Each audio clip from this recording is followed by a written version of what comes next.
Everyone knows the red phone. President picks it up. Kremlin picks up on the other end. Crisis averted.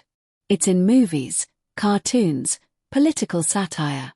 But it's a myth. There was no phone. There wasn't even a voice line. What connected Washington and Moscow at the height of the Cold War was a teletype, a metal box that hammered out text, one character at a time, onto paper. October 1962. The Cuban Missile Crisis. Messages between Kennedy and Khrushchev were moving through normal diplomatic channels, and normal diplomatic channels were slow. Encoding, transmission, decoding, translation. Some messages took 6 hours to arrive. One took almost 13. In a standoff where both sides had their fingers near the button, that's not a delay. That's a ticking time bomb. Both governments came out of the crisis agreeing on one thing.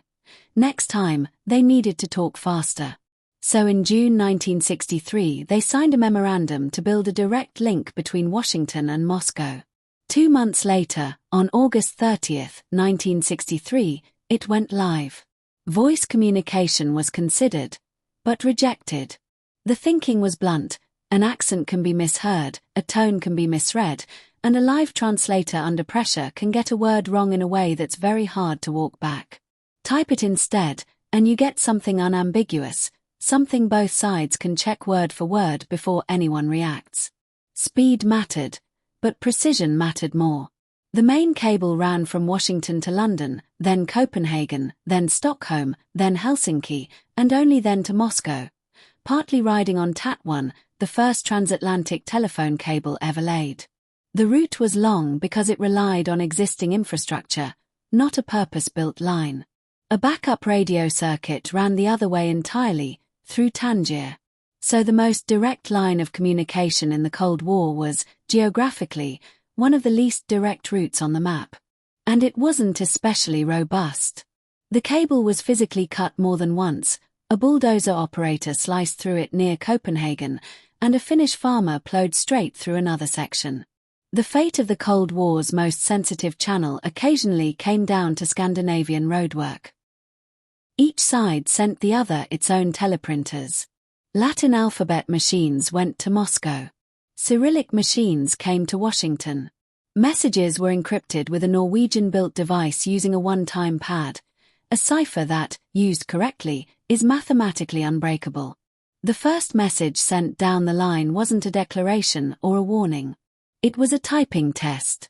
Washington sent Moscow the sentence, "The quick brown fox jumped over the lazy dog's back," followed by every digit, because it uses every letter in the alphabet and checks that the machine works. Moscow's reply came back in Russian and, by the American operator's own account, was completely unintelligible. The most important hotline of the nuclear age opened with a garbled test message nobody on the receiving end could read. The line's first serious use wasn't a superpower confrontation. It was 1967, the Six-Day War, roughly 20 messages exchanged, both sides reassuring each other that neither intended to get pulled into the fighting directly. That was the job it was built for, and that's exactly what it did. And it didn't stop there.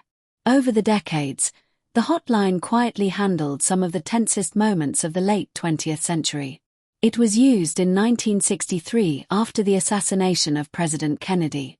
During the Apollo 8 mission in 1968, updates went over the link. It carried messages during the 1971 war between India and Pakistan, the 1973 Yom Kippur War, and the 1974 Turkish invasion of Cyprus. It was active during the Soviet-Afghan War, during the threat of a Soviet invasion of Poland in 1981, and during Israel's invasion of Lebanon in 1982. Later, it was used in the Gulf War in 1991, after the 9/11 attacks in 2001, and again during the aftermath of the Iraq War in 2003.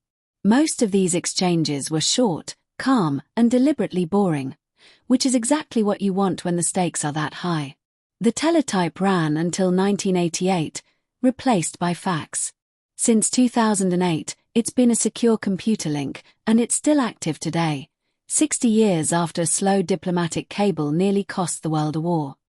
Next time someone mentions the red phone, you'll know better. It was never about a phone at all.